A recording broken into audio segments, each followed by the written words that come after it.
Jeganathan KTV School YouTube channel. நம்ம channel உயர்கல்வி admission மற்றும் வேலைவாய்ப்பு தகவலாம் பார்த்துட்டு இருக்கீங்களா?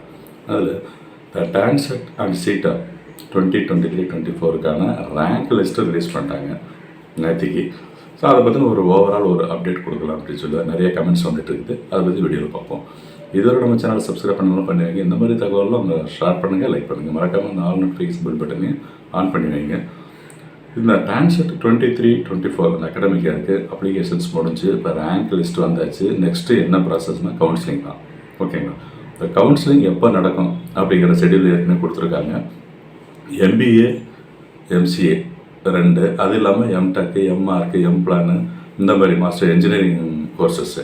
இப்போ MBA MCA பொறுத்த வரைக்கும் 24ஆம் தேதி ஷெடியூல் ஆரம்பிக்க போகிறதா இருக்குது ஆஸ் பர் ஷெடியூலு. அதுக்கு 29ஆம் தேதி MBAவுக்கு, பேரலாக MTech இந்த மாதிரி கோர்சஸுக்கு.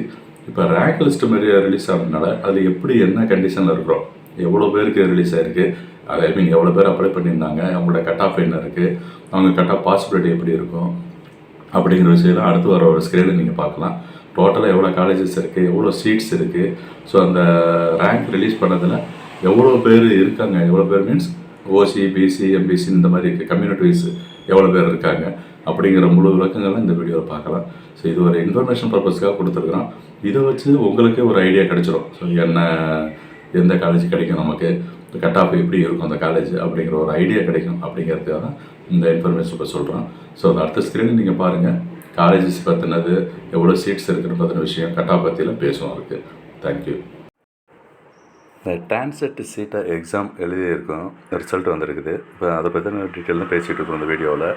இதில் இந்த காலேஜஸ் நான் இப்போ பேசுகிறது MBA அண்ட் MCA 2 கோர்ஸுக்கு கவர்மெண்ட் சைடு எவ்வளோ காலேஜஸ், கவர்மெண்ட் எய்டடில் எவ்வளோ, self financing and stand alone டீம்டுன்னு சொல்லுவோம், அந்த மாதிரி கேட்டகரியில் எவ்வளோ காலேஜஸ் இருக்குது இந்த TANCET ஸ்கோரை வச்சு அப்ளை பண்ணுறதுக்கு அப்படின்னு பார்த்தோம்னா, கவர்மெண்ட் காலேஜஸ் 11 இருக்குது, government aided 25 and self financing stand alone பார்த்தோம்னா 69.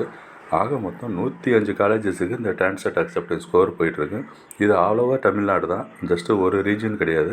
ஆல் ஓவர் தமிழ்நாட்டில் 105 காலேஜஸில் இந்த MCA MBA ப்ரோக்ராமுக்கு இந்த வருஷம் அட்மிஷன் TANCET மூலமாக நடக்கும்.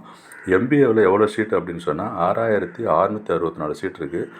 MCAவில் 4015 சீட்டு. இந்த எல்லாத்துக்குமே அவங்க கவுன்சிலிங் மூலமாக தான் நடப்பாங்க. இந்த இன்ஃபர்மேஷன் எதுக்காக இப்போ சொல்கிறோன்னா, உங்களுக்கு இந்த எவ்வளோ பேர் ரேங்கில் இருக்கிறீங்க, என்ன ரேங்கில் இருக்கிறீங்க, இந்த சீட் நம்பர் ஆஃப் சீட்ஸ் வச்சு நமக்கு எவ்வளோ பாசிபிலிட்டி, சீட் பாசிபிலிட்டி அப்படிங்கிறதெல்லாம் தெரிஞ்சுக்கலாம். அதுக்காக தான் இப்போ இந்த ரேங்க் லிஸ்ட்டு ரிலீஸ் ஆகிடுச்சு. ஓகேங்களா? மொத்தமாக MBAவுக்கு எவ்வளோ பேருக்கு ரிலீஸ் ஆகிருக்கு, எலிஜிபிலிட்டி, MCA எவ்வளோ பேருன்னா அது மொத்தம் சொல்லியிருக்கேன். MBAவில் பார்த்தோம்னா 7091 பேருக்கு கம்யூனிட்டி வைஸ் கொடுத்துருக்கேன். ஒவ்வொரு கம்யூனிட்டிலையும் எவ்வளோ பேர் இருக்காங்க அப்படின்னு சொல்லி. அதேமாதிரி MCAவுக்கு 3346, அதுலேயும் எவ்வளோ பேர் இருக்காங்க கம்யூனிட்டி வைஸ் அப்படிங்கிற விளக்கம் சொல்லியிருக்கு. இப்போ OCயில் 481 பேர், MBAவில், MCAவில் 163, BCயில் 3791, 1872. இந்த மாதிரி ஒவ்வொரு கம்யூனிட்டிலையும் எவ்வளோ பேர் இருக்காங்க. பட் இது எல்லாருக்குமே சீட்டு கிடைக்குமா அப்படின்னு பார்த்தா, ஏன்னா 7091 பேர், அங்கே சீட்டு பார்த்தோம்னா நிறையா இருக்குது. MBA சீட்டு 4000 5000 மேலெலாம் இருக்குது அப்படின்னு சொல்லி. பட் வாய்ப்பு இருக்குது. ஆஸ் பர் அவைலபிள் சீட்ஸு இதெல்லாம் பார்க்குறப்ப பாசிபிலிட்டிஸ் இருக்குது எல்லாத்துக்கும் கிடைக்கிறதுக்கு. ஸோ இருந்தாலும் கட் ஆஃப்னு ஒன்று வச்சுருப்பாங்க. அதை இப்போ டிசைட் பண்ணி சொல்லுவாங்க எவ்வளோ கட் ஆஃப் வரைக்கும் எலிஜிபிலிட்டி அப்படின்றது. அதை நீங்கள் அட்மிஷன் மூலம் தெரிஞ்சுக்கலாம். ஸோ இப்போதைக்கு என்ன சொல்லியிருக்காங்க அப்படின்னா, ரேங்க் ரிலீஸ் ஆகிடுச்சு. இதில் ஏதாவது உங்களுக்கு கரெக்ஷன் இருக்குது, ஏதாவது மாற்றம் வேணும் அப்படின்னு நினச்சிங்கன்னா நீங்கள் அப்ளை பண்ணலாம், ரீஅப்ளை பண்ணலாம். அது 19ஆம் தேதிக்குள்ளார உங்களுடைய கொரீஸ், உங்களுடைய எண்ணங்கள்லாம் தெரியப்படுத்தணும். 18ஆம் தேதி சாயந்தரம் 5 மணிக்குள்ளே சொன்னீங்கன்னா கரெக்ஷன் எதாவது இருந்தால் மாற்றிக்கலாம் இருக்குது. தேங்க்யூ ஃபார் வாட்சிங் KTV School. மறக்காம சேனலை சப்ஸ்கிரைப் பண்ணி வைங்க.